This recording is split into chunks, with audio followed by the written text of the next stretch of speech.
5 തലമുറകളായി നിങ്ങൾക്കൊപ്പം PRS hospital. ലോകമെമ്പാടും ബയോഡൈവേഴ്സിറ്റി കൺസർവേഷനെ പറ്റിയുള്ള ആശങ്കകൾ 1960-കൾ മുതൽ തുടങ്ങിയതാണ്.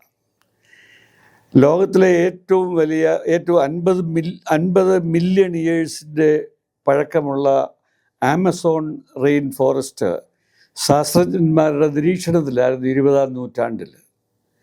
ഏതാണ്ട് 1960-കളിൽ ആമസോണിനെ നമ്മൾ കരുതുന്നത് ലോകത്തിൻ്റെ ശ്വാസകോശമായിട്ട്, lungs of the planet Earth. അതുപോലെ തന്നെയാണ് നമ്മളിവിടെ നമ്മുടെ കിഴക്കുള്ള പശ്ചിമഘട്ടത്തെ lungs of the central India ആയിട്ടാണ് കണക്കാക്കുന്നത്. അപ്പോൾ ഈ സ്ഥലങ്ങളിലൊക്കെയുള്ള ബയോഡൈവേഴ്സിറ്റി ലോസ് വളരെ പ്രധാനമായിട്ട് നമുക്ക് കൺസേൺ ഉണ്ടാക്കുന്ന കാര്യങ്ങളാണ്. ഇപ്പോൾ 1960-കളിൽ ശാസ്ത്രജ്ഞന്മാരുടെ നിരീക്ഷണ ഫലമായിട്ട് ആമസോൺ മഴക്കാടുകൾ ധാരാളം ശോഷണം സംഭവിക്കുന്നതായി മനസ്സിലായി.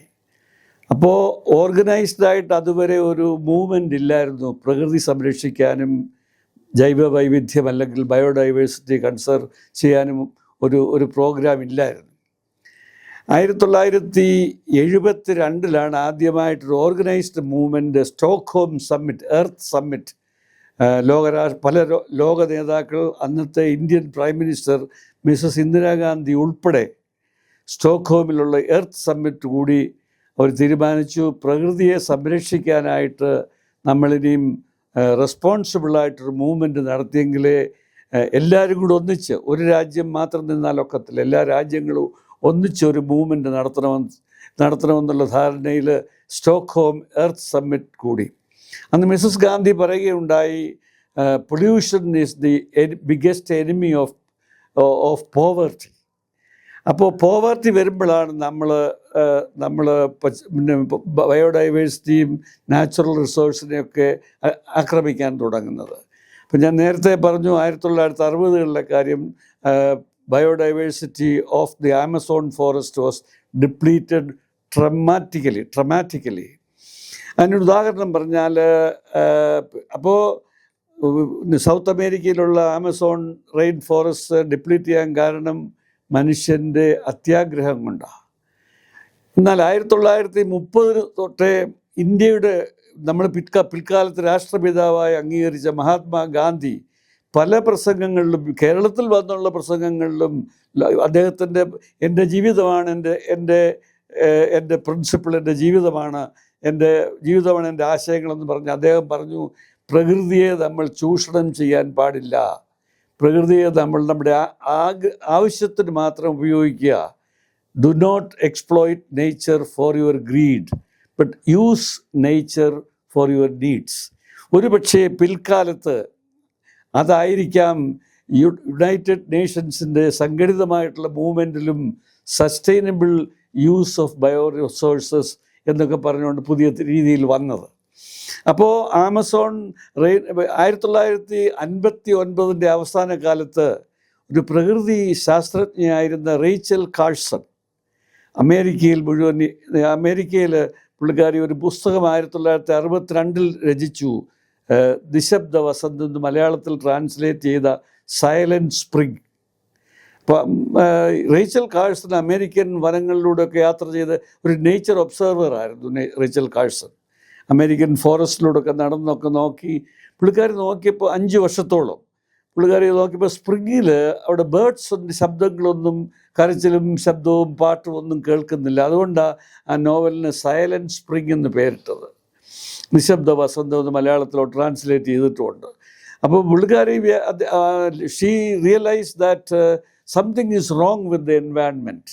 അതുകൊണ്ട് അവർ എൻവയൺമെൻറ്റിനെ കർശനമായ നിർബന്ധമായിട്ടും ഒബ്സർവ് ചെയ്ത് കണ്ടുപിടിച്ചത് 1930-കളിൽ തൊട്ട് ഉപയോഗിക്കുന്ന കെമിക്കൽ ഫെർട്ടിലൈസേഴ്സും ഇൻസെക്ടിസൈഡ്സും കീടനാശിനികളും രാസവളങ്ങളും ഒക്കെ കൂടുന്നത് കൊണ്ട് ബേർഡ്സിൻ്റെ മുട്ടയൊന്നും വരിയാതാകുന്നു, പുതിയ ബേർഡ് സ്പീഷീസ് ഒന്നും വരുന്നില്ല, ഉള്ള ബേർഡ് സ്പീഷീസ് തന്നെ നശിക്കുന്നു.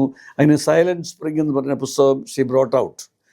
ഇൻഫാക്റ്റ് 1930-കളിൽ നൊബൽ പ്രൈസ് കിട്ടിയ ഒരു ഡിസ്കവറിയാണ് DDTയുടെ കണ്ടുപിടുത്തം. DDT വാസ്തവത്തിൽ മനുഷ്യ നന്മയ്ക്ക് വേണ്ടി ധാരാളം ഉപയോഗിച്ച് രണ്ടാം മഹായുദ്ധകാലത്തും പിൽക്കാലത്തും കൃഷിക്കായാലും കൊതുക് നിർമ്മാർജ്ജനത്തിനായാലും ഒക്കെ DDT വളരെ ഇമ്പോർട്ടൻ്റ് ആയിട്ടുള്ള റോൾ നിർവഹിച്ച ഒരു കെമിക്കലാണ്.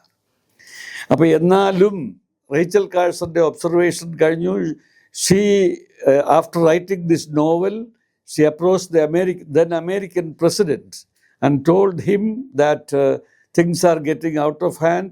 We are using excessive amount of chemicals in the form of fertilizers and insecticides into our land, which results in the imbalance in the nature.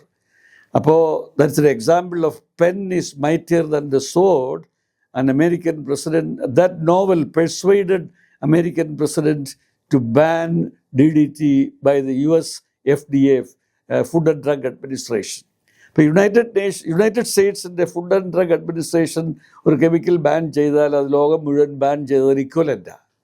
അപ്പം ഇത്രയും ഉപകാരങ്ങളൊക്കെ ചെയ്ത DDT പക്ഷേ വളരെ സൈലൻ്റായിട്ട് നേച്ചറിനെ നശിപ്പിച്ചുകൊണ്ടിരിക്കുകയായിരുന്നുള്ള ഒരു സത്യം മനസ്സിലാക്കിയ FDA പിൽക്കാലത്ത് പല ഗവൺമെൻറ്റുകളും, ഇപ്പോൾ നമ്മുടെ ഗവൺമെൻറ് ഉൾപ്പെടെ പല ഗവൺമെൻറ്റുകളും DDT എന്ന മാരകമായിട്ടുള്ള കെമിക്കലിനെ ബാൻ ചെയ്തിരിക്കുക.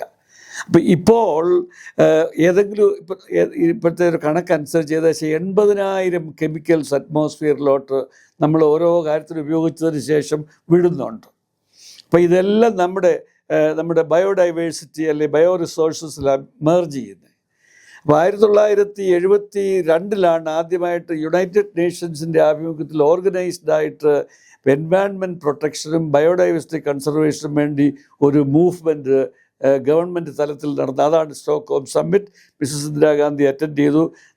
ഇന്ത്യ ഗവൺമെൻറ് 1982 തന്നെ മിനിസ്ട്രി ഓഫ് എൻവയൺമെൻറ്റ് എന്ന് പറഞ്ഞുകൊണ്ടൊരു പ്രത്യേക മിനിസ്ട്രി തന്നെ ഉണ്ടാക്കി. നമ്മൾ 86 എൻവയൺമെൻറ്റ് ആക്ട് പാർലമെൻറ്റിൽ പാസ്സാക്കി അത് ഇംപ്ലിമെൻറ്റ് ചെയ്തു. അതൊക്കെ ഉദ്ദേശിച്ചത് എൻവയൺമെൻറ്റ് പ്രൊട്ടക്ഷനാണ്. ഇതൊക്കെ ഇങ്ങനെ നടന്നു വരികയിൽ തന്നെ നമുക്കും എൻവയൺമെൻറ്റ് 1972 യുണൈറ്റഡ് നേഷൻസിൻ്റെ ആഭിമുഖ്യത്തിലുള്ള എൻവയൺമെൻറ്റ് മൂവ്മെൻറ്റ് തുടങ്ങി. 1980 നമ്മളിത് റിയാക്ട് ചെയ്തു. 92 യുണൈറ്റഡ് നേഷൻസിൻ്റെ ആഭിമുഖ്യത്തിൽ ആദ്യമായിട്ട് 154 രാജ്യങ്ങൾ ഒന്നിച്ചു കൂടി റിയോ ജനേറിയോ എന്ന് പറഞ്ഞ ബ്രസീലിലെ റിയോ ഡി ജനേറിയോ പട്ടണത്തിൽ ഒന്നിച്ചുകൂടി ഒരു തീരുമാനമെടുത്തു. അതാണ് United Nations conference of parties to conservation of biological diversity, CBD, conservation of biological diversity conference of parties. അവരന്ന് തീരുമാനിച്ചു.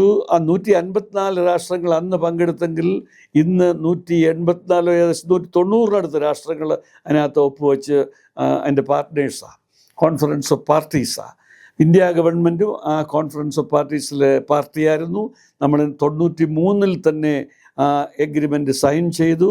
നമ്മൾ അടുത്ത 10 വർഷത്തോളം നമ്മൾ അതിനെപ്പറ്റിയൊക്കെ ഡിബേറ്റ് ചെയ്തിട്ട് 2002 പാർലമെൻറ്റിൽ ബയോഡൈവേഴ്സിറ്റി ആക്ട് ഉണ്ടാക്കി. 2003 റൂൾസും ഫ്രെയിം ചെയ്തതിന് ശേഷം 2004 ആദ്യമായിട്ട് നാഷണൽ ബയോഡൈവേഴ്സിറ്റി അതോറിറ്റി, ജൈവ വൈവിധ്യവും എൻവയൺമെൻറ്റ് പ്രൊട്ടക്ഷനും ഊന്നിയുള്ള ആദ്യമായിട്ടുള്ള ഗവൺമെൻറ് തലത്തിലുള്ള ഒരു statutory body national biodiversity authority നിലവിൽ വന്നു. അവരുടെ പ്രധാന മാൻഡേറ്റ്, അവരും വാസ്തവത്തിൽ UNCBDയിൽ പറഞ്ഞിരുന്നു. UNCBDയുടെ 3 മാൻഡേറ്റ്സ് ആയിരുന്നു പ്രധാനമായിട്ട്: conservation of biological diversity, sustainable use of bio resources and sharing the benefits of commercial use of bio resources. അതായത് ബയോഡൈവേഴ്സിറ്റി സുസ്ഥിരമായി ഉപയോഗിക്കുക, ബയോഡൈവേഴ്സിറ്റി ജൈവ വൈവിധ്യത്തെ സംരക്ഷിക്കുക. 3, വ്യാവസായിക അടിസ്ഥാനത്തിൽ ആരെങ്കിലും ബയോഡൈവേഴ്സിറ്റിയെ ഉപയോഗിക്കുന്നെങ്കിൽ അതിൻ്റെ ഒരു ചെറിയ അംശം ബയോഡൈവേഴ്സിറ്റി കൺസർവേഷന് വേണ്ടി തിരികെ കൺസർവ് ചെയ്യുന്ന ആളുകൾക്ക് നൽകുക. ഒരുപക്ഷെ 1930 തൊട്ട് 30 മഹാത്മാഗാന്ധി പറഞ്ഞതും ഇത് തന്നെയായിരിക്കും: nature gives you everything for your need but not four your greed. അപ്പോൾ ഇവിടെയും പറഞ്ഞേക്കുന്നു, പ്രകൃതിയെ സുസ്ഥിരമായി ഉപയോഗിക്കുക, എന്നിട്ട് ബാക്കിയുള്ളതിനെ സംരക്ഷിക്കുക. നമ്മുടെ വരും തലമുറ എന്ന് പറയുന്നത് നമ്മുടെ മക്കളും കൊച്ചുമക്കളുമാണ്. അവർക്ക് വേണ്ടി, വരും തലമുറയ്ക്ക് വേണ്ടി ജൈവ വൈവിധ്യത്തെ സംരക്ഷിക്കുക.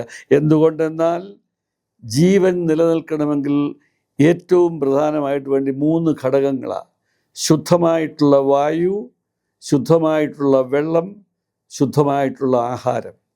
ഇത് 3 ഉണ്ടെങ്കിലേ നമ്മുടെ ജീവൻ നിലനിൽക്കത്തുള്ളൂ. ഈ 3ഉം നമുക്ക് ലഭിക്കുന്നത് ഓൾമോസ്റ്റ് ഫ്രീ ആയിട്ട് നമ്മുടെ ജൈവ വൈവിധ്യത്തിൽ നിന്നാണ്, നമ്മുടെ പ്രകൃതിയിൽ നിന്നാണ്, നമ്മുടെ അന്തരീക്ഷത്തിൽ നിന്നാണ് വായുവും ജലവും ഭൂമിയിൽ നിന്ന് ആഹാരവും ലഭിക്കുന്നു. ഇത് 3ഉം ജൈവ വൈവിധ്യം നമുക്ക് തരുന്ന വലിയൊരു അനുഗ്രഹമാണ്. അപ്പോൾ ഇത് 3ഉം നമ്മൾ സംരക്ഷിച്ചില്ലെങ്കിൽ നമ്മളും നമ്മുടെ വരുന്ന തലമുറകളും ഒരുപക്ഷെ വലിയൊരു ദുരിതത്തോട്ടാണ് പോകുന്നത്. അതുകൊണ്ടാണ് ഗവൺമെൻറ്റുകൾ ഔദ്യോഗികമായിട്ട് ഒഫീഷ്യലായിട്ട് തന്നെ ഈ നിയമമൊക്കെ പ്രാബല്യത്തിൽ വരുത്താനായിട്ട് നമ്മുടെ ഇന്ത്യയിൽ പാർലമെൻറ്റ് ആക്ട് വിഭാവനം ചെയ്തത്. ഇപ്പം നാഷണൽ ബയോഡൈവേഴ്സിറ്റി അതോറിറ്റി 2004 നിലവിൽ വന്നു. അതിനുശേഷം അതിനകത്ത് വിഭാവനം ചെയ്തിരുന്നത് ഇന്ത്യയിലെ എല്ലാ സംസ്ഥാനങ്ങളിലും ഒരു സ്റ്റേറ്റ് ബയോഡൈവേഴ്സിറ്റി ബോർഡ്സ്, മൂന്നാമത് പ്രാദേശിക തലത്തിൽ ലോക്കൽ സെൽഫ് ഗവൺമെൻറ് തലത്തിൽ ബയോഡൈവേഴ്സിറ്റി മാനേജ്മെൻറ്റ് കമ്മിറ്റികൾ.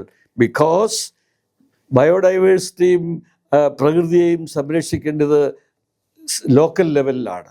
അപ്പോൾ 3 തലത്തിലാണ് ജൈവ വൈവിധ്യത്തെ സംരക്ഷിക്കാനായിട്ട് നമ്മുടെ ആക്ട് വിഭാവനം ചെയ്യുന്നത്. ലോക്കൽ ലെവലിൽ ബയോഡൈവേഴ്സിറ്റി മാനേജ്മെൻറ്റ് കമ്മിറ്റി, അതാണ് ഏറ്റവും പവർഫുൾ. ബിക്കോസ് അവർക്കാണ് അറിയാവുന്നത് ലോക്കൽ ലെവലിൽ എന്തെല്ലാമാണ് ഉള്ളത്, ഒരു പഞ്ചായത്തിൽ എന്തെല്ലാമാണ് ഉള്ളത്, ഒരു കോർപ്പറേഷനിൽ എന്തെല്ലാമാണ് ഉള്ളത്, ഒരു ബ്ലോക്ക് പഞ്ചായത്തിൽ എന്തെല്ലാമാണ് ഉള്ളത്. അതുകൊണ്ട് 2008 തന്നെ 2005 തന്നെ കേരള സ്റ്റേറ്റ് ബയോഡൈവേഴ്സിറ്റി ബോർഡ് നിലവിൽ വന്നു. 2008 ആയപ്പോഴേക്കും റൂൾസ് ഉണ്ടാക്കി. 2009 ആയപ്പോഴേക്കും ആക്ട് വിഭാവനം ചെയ്ത ബയോഡൈവേഴ്സിറ്റി മാനേജ്മെൻറ്റ് കമ്മിറ്റികൾ എല്ലാ ലോക്കൽ സെൽഫ് ഗവൺമെൻറ്റിലും തുടങ്ങാനായിട്ട് പ്രവർത്തനം ആരംഭിച്ചു. 2012 ആയപ്പോഴേക്കും കേരളമാണ് ഇന്ത്യയിലെ ആദ്യത്തെ സംസ്ഥാനവും ഇന്നും ഒരേ ഒരു സംസ്ഥാനം. കേരളത്തിലുള്ള എല്ലാ ലോക്കൽ സെൽഫ് ഗവൺമെൻറ്റിലും 1034 എൻ്റെ ഓർമ്മ. പഞ്ചായത്ത്, മുനിസിപ്പാലിറ്റി, കോർപ്പറേഷൻ, ഈ 3 സംവിധാനങ്ങളിലും ബയോഡൈവേഴ്സിറ്റി മാനേജ്മെൻറ്റുകൾ, ജൈവ വൈവിധ്യ പരിപാലന സമിതികൾ നിലവിൽ വന്നു. അപ്പോൾ ഇവരുടെയും പ്രധാനപ്പെട്ട കടമ അതാത് സ്ഥലത്തെ ജൈവ വൈവിധ്യം സംരക്ഷിക്കുക. 2013 തന്നെ കേരള ഗവൺമെൻറ് ഒരു എക്സിക്യൂട്ടീവ് ഓർഡർ ഇറക്കി എല്ലാ BMCകളെയും അതാത് സ്ഥലത്തെ പരിസ്ഥിതിയുടെ കാവൽക്കാരായി നിയമിച്ചുകൊണ്ട് ഉത്തരവായിരിക്കുന്നു. അപ്പോൾ ഈ BMCക്കാണ് ആ പഞ്ചായത്തിലുള്ള എല്ലാ ജൈവ വൈവിധ്യവും, എല്ലാ എൻവയൺമെൻറ്റൽ, നദിയായാലും പുഴയായാലും ആറായാലും തോടായാലും മലയായാലും ഇതിനെല്ലാം പ്രൊട്ടക്റ്റ് ചെയ്യാനുള്ള ആത്യന്തമായ ഉത്തരവാദിത്വം അതാത് സ്ഥലത്തെ ബയോഡൈവേഴ്സിറ്റി മാനേജ്മെൻറ്റ് കമ്മിറ്റിക്ക്. അത് 2009 തുടങ്ങി 2012 ആയപ്പോൾ അതൊരു ഡൈനമിക് എസ്റ്റാബ്ലിഷ്മെൻറ്റ്, അതൊരു പാർലമെൻറ്റ് ആക്ട് അനുസരിച്ചുള്ള ഒരു സ്റ്റാറ്റ്യൂട്ടറി ബോഡിയാണ് ഈ biodiversity management committee at the local self government level. ഇപ്പോൾ കേരളത്തെ സംബന്ധിച്ച് അത് ഒരു വളരെ വളരെ പ്രോ ആക്റ്റീവായിട്ട് പ്രവർത്തിച്ച് ഇന്ത്യക്കുള്ള ഒരു മോഡൽ ബയോഡൈവേഴ്സിറ്റി സ്റ്റേറ്റ് ബോർഡായിട്ട് കേരളം 2012 വന്നു. ഇൻഫാക്ട് 2012 ഇന്ത്യയിൽ വെച്ചായിരുന്നു CBDയുടെ 11ാമത്തെ CBD ഇന്ത്യയിൽ വെച്ച് 2012 ഹൈദരാബാദിൽ വെച്ചായിരുന്നു. ഏതാണ്ട് 19,000-ഓളം ഡെലിഗേറ്റ്സ് പങ്കെടുത്ത ആ സമ്മേളനം 2 ആഴ്ചയിലധികം നീണ്ടു നിന്നു. നമ്മുടെ പ്രൈം മിനിസ്റ്ററായിരുന്നു ഇനോഗ്രേറ്റ് ചെയ്തത്. അന്ന് പ്രൈം മിനിസ്റ്റർ ആയിരുന്നത് ഡോക്ടർ മൻമോഹൻ സിംഗ് ആയിരുന്നു. ആ CBDയിൽ പങ്കെടുക്കുവാനുള്ള ഭാഗ്യം എനിക്കും ഉണ്ടായി as chairman of Kerala state biodiversity board. അപ്പോൾ കേരള സ്റ്റേറ്റ് ബയോഡൈവേഴ്സിറ്റി ബോർഡിൻ്റെ ചെയർമാനായിട്ട് 5 വർഷം സേവനം ചെയ്യുവാൻ എനിക്കും ഒരു ഭാഗ്യം ലഭിച്ചു. ആ 5 വർഷക്കാലം കൊണ്ട് ഒരുപക്ഷെ ഇന്ത്യയിലെ അതിന് മുമ്പ് തൊട്ട് തന്നെ കേരള സ്റ്റേറ്റ് ബയോഡൈവേഴ്സിറ്റി ബോർഡ് വളരെ പ്രോ ആക്റ്റീവായിരുന്നു. ഇൻഫാക്ട് ഞാൻ ചാർജ് എടുക്കുമ്പോഴേക്കും തന്നെ BMC ആക്ടിവേഷനും BMC ഫോർമേഷൻസൊക്കെ ഏകദേശം നടന്നു കഴിഞ്ഞായിരുന്നു. അത് കഴിഞ്ഞ് എൻ്റെ ഉത്തരവാദിത്വം ആ BMCയെ ഒന്ന് സ്ട്രെങ്തൻ ചെയ്യുക, ഒന്ന് കപ്പാസിറ്റി ബിൽഡ് ചെയ്യുക എന്നുള്ളതായിരുന്നു എൻ്റെ ഉത്തരവാദിത്വം. കേരളം മുഴുവൻ യാത്ര ചെയ്ത് പഞ്ചായത്ത് ലെവലിൽ, ഡിസ്ട്രിക്ട് പഞ്ചായത്ത് ലെവലിൽ, അതാത് ഡിസ്ട്രിക്റ്റിലുള്ള എല്ലാ ബി എം സി ചെയർപേഴ്സൺസ്, അതായത് panchayat presidents, B M C chairperson ആ പഞ്ചായത്തിലെ പ്രസിഡൻറ്റോ മുനിസിപ്പാലിറ്റിയിലെ ചെയർപേഴ്സണോ കോർപ്പറേഷനിലെ ചെയർപേഴ്സണോ എന്തുകൊണ്ടെന്നാൽ വേറെ ഒരു ചെയർമാൻ വന്നാൽ ഒരു കോൺഫ്ലിക്റ്റ് ഓഫ് ഇൻട്രസ്റ്റ് വരും. ആ കോൺഫ്ലിക്റ്റ് ഓഫ് ഇൻട്രസ്റ്റ് അവോയ്ഡ് ചെയ്യാൻ വേണ്ടി, ഇതിൻ്റെ ഉത്തരവാദിത്വം കുറച്ചുകൂടി എല്ലാവർക്കും മനസ്സിലാകാൻ വേണ്ടി പഞ്ചായത്ത് പ്രസിഡൻറ്റോ മുനിസിപ്പൽ ചെയർപേഴ്സണോ കോർപ്പറേഷൻ ചെയർപേഴ്സണോ മേയറോ ആണ് ബി എം സിയുടെ ചെയർപേഴ്സൺസ്. കൂടാതെ 8 മെമ്പേഴ്സും ഔദ്യോഗികമായിട്ട് അതിനകത്തുണ്ട്. 3 പേര് സ്ത്രീകളായിരിക്കണം, 2 പേര് പിന്നെ ഈ ഫിഷർമെന്നോ അല്ലെങ്കിൽ പഴയ ട്രഡീഷണൽ നോളജൊക്കെ അറിയാവുന്നവർ ആയിരിക്കണം. ബാക്കിയുള്ളവർ പിന്നെ ജനറലായിട്ട് അതാത് സ്ഥലത്തെ ബയോഡൈവേഴ്സിറ്റിയുടെ താല്പര്യമുള്ളവരെ ഈ നോമിനേറ്റ് ചെയ്യണം. 8 പേരുള്ള ഒരു സമിതിയാണ് എല്ലാ ലോക്കൽ സെൽഫ് ഗവൺമെൻറ്റിലും ഉള്ളത്. അവരുടെ ഉത്തരവാദിത്വമാണ് അവരുടെ പഞ്ചായത്തിൻ്റെ കീഴിലുള്ള പ്രകൃതിയെയും ജൈവ വൈവിധ്യത്തെയും സംരക്ഷിക്കുകയും അത് വ്യാവസായിക അടിസ്ഥാനത്തിൽ ആരെങ്കിലും ഉപയോഗിക്കാനായിട്ട് ആവശ്യപ്പെടുന്നെങ്കിൽ അതിന് പെർമിഷൻ കൊടുക്കാനും, അത് സ്റ്റേറ്റ് ഗവൺമെൻറ്റിനെ, ബയോഡൈവേഴ്സിറ്റി ബോർഡിനെ അറിയിക്കാനും, അത് സ്റ്റേറ്റ് ബയോഡൈവേഴ്സിറ്റി ബോർഡിൻ്റെ ഉത്തരവാദിത്വമാണ്. അതിൻ്റെ റവന്യൂ അതാത് കമ്പനിയിൽ നിന്ന് മേടിച്ച് അത് കൺസർവേഷൻ നടത്തുന്നവർക്ക് പഞ്ചായത്ത് ലെവലിൽ കൊടുക്കാനായിട്ട്. അതിൻ്റെ വാസ്തവത്തിൽ ഇന്ത്യ അതിൻ്റെ ഞാൻ നേരത്തെ പറഞ്ഞു, മഹാത്മാഗാന്ധി 1920-ലും 30-ലും തൊട്ടേ സസ്റ്റൈനബിൾ യൂട്ടിലൈസേഷനെ പറ്റി വേറെ ഒരു അർത്ഥത്തിൽ സംസാരിച്ചിരുന്നു. അതായിരിക്കാം ഒരു പക്ഷേ സി ബി ഡിയിൽ ഇങ്ങനെ തിരിച്ച് പിന്നെ വന്നത്. എന്നാലും 1980-കളിലാണ് ഈ അക്സസ് ആൻഡ് ബെനിഫിറ്റ് ഷെയറിംഗ് മൂന്നാമത്തെ മാൻഡേറ്റ്. അതായത് വ്യാവസായിക അടിസ്ഥാനത്തിൽ ജൈവ വൈവിധ്യം ആരെങ്കിലും ഉപയോഗിച്ചാൽ അതിൻ്റെ ഒരു അംശം, ഫോർ എക്സാമ്പിൾ ഒത്തിരിയും വലിയ വലിയ മൾട്ടിനാഷണൽ കമ്പനീസ് ഉണ്ട്. മൾട്ടിനാഷണൽ കമ്പനീസും നമ്മുടെ കേരളത്തിലാണെങ്കിൽ ഒത്തിരി ആയുർവേദ കമ്പനീസും കോടിക്കണക്കിന് രൂപയുടെ ടേൺ ഓവറുള്ള കമ്പനി, 1000 കോടികൾ ടേൺ ഓവറുള്ള കമ്പനി. അവർ പ്രകൃതിയിൽ നിന്നുള്ള പിന്നെ റിസോഴ്സസൊക്കെ എടുത്താണ് അവരുടെ ചില പ്രോഡക്റ്റിൻ്റെ ബേസ് ഉണ്ടാക്കുന്നത്. അപ്പോൾ അവർക്ക് ലാഭം കിട്ടുന്നത് മില്യൺസ് ആൻഡ് മില്യൺസ് ഓഫ് രൂപയായിരിക്കും. അപ്പോൾ അതിൽ നിന്നൊരു അംശം ബയോഡൈവേഴ്സിറ്റി കൺസർവേഷൻ കൊടുത്താൽ ബയോഡൈവേഴ്സിറ്റി കൺസർവേഷൻ എക്കണോമിക്കലി ഇൻഡിപെൻഡൻ്റ് ആകുകയും ചെയ്യും. പക്ഷെങ്കിൽ നമ്മുടെ ഗവൺമെൻറ്റിൻ്റെ ഒരു പ്രതിജ്ഞാബദ്ധത അതിന് അത്യാവശ്യമായിട്ടുണ്ട്. അല്ലെങ്കിൽ ഫോർ എക്സാമ്പിൾ ഇപ്പോൾ വനത്തിൽ നിന്ന് തേക്കോ ഈട്ടിയോ ചന്ദനമരമോ ഒക്കെ മുറിച്ചാൽ അതൊക്കെ ഹൈ വാല്യൂ വുഡ്സാണ്. 5% അതിന് അത് വലിയ വലിയ കമ്പനീസാണ് കൊണ്ടുപോകുന്നത് അതിന് ഉപയോഗിക്കാൻ വേണ്ടി. അപ്പോൾ അതിന് ഫോറസ്റ്റ് ഡിപ്പാർട്ട്മെൻറ്റിൻ്റെ ഉത്തരവാദിത്വമാണ് അത് ലേലം ചെയ്യുമ്പോൾ തന്നെ 5% അതിനുള്ള തുക മേടിച്ച് ബയോഡൈവേഴ്സിറ്റി ബോർഡിനെ ഏൽപ്പിക്കാനുള്ളത്. ഇതുവരെയും അത് ആക്ച്വലായിട്ട് ചെയ്തിട്ടില്ല. ഞാൻ എൻ്റെ ചെയർമാൻഷിപ്പ് സമയത്ത് ഞാൻ വളരെയധികം ശ്രമിച്ചു അതൊന്ന് ഇംപ്ലിമെൻ്റ് ചെയ്യാൻ, നടന്നില്ല. ഇപ്പോഴും ശ്രമിക്കുന്നുണ്ട്, നടക്കുമെന്ന് തന്നെയാണ് എൻ്റെ. അങ്ങനെ ഒരു ഉദാഹരണം പറയുന്നേ ഉള്ളൂ. എല്ലാ ജൈവ വൈവിധ്യ റിസോഴ്സസും ആരൊക്കെ വ്യാവസായിക അടിസ്ഥാനത്തിൽ ഉപയോഗിക്കാൻ എടുത്താലും ആയുർവേദ കമ്പനികൾ ഉൾപ്പെടെ നമ്മുടെ കേരളത്തിൽ 1000 കോടി ടേൺ ഓവറുള്ള കമ്പനീസ് ഉണ്ട്. സ്പൈസസ് എക്സ്ട്രാക്ട് ചെയ്യുന്ന കമ്പനീസ് ഉണ്ട്. അവരൊക്കെയും they are legally bound to share their benefit with the biodiversity management committee locally and the biodiversity board state-wise.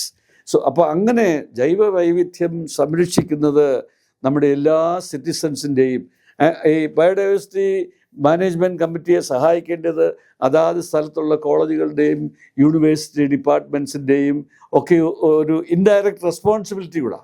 നമ്മൾ ടെക്നിക്കൽ നോ ഹൗ കൊടുക്കാനായിട്ട്, നമ്മുടെ അറിവ് ബയോഡൈവേഴ്സിറ്റി കൺസർവേഷന് വേണ്ടി ഷെയർ ചെയ്യാനായിട്ട്, അല്ലെ ബയോഡൈവേഴ്സിറ്റി മാനേജ്മെൻറ്റിനെ സഹായിക്കാനായിട്ട് വോളണ്ടിയേഴ്സായിട്ട് നമുക്കൊക്കെയും പ്രവർത്തിക്കാം. കോളേജുകളിലായാലും സ്കൂളിലായാലും നമ്മുടെ അറിവ് എല്ലാവരും അവരവരുടെ ചുറ്റുമുള്ള ബയോഡൈവേഴ്സിറ്റി സംരക്ഷിച്ചാൽ, എല്ലാ പഞ്ചായത്തും സംരക്ഷിച്ചാൽ കേരളം മൊത്തം സംരക്ഷണമാകും, ഇന്ത്യ മൊത്തം സംരക്ഷണമാകും. അങ്ങനെ എല്ലാ രാജ്യങ്ങളും ശ്രമിച്ചാൽ ലോകം മുഴുവൻ ബയോഡൈവേഴ്സിറ്റി കൺസർവേഷൻ നടക്കും.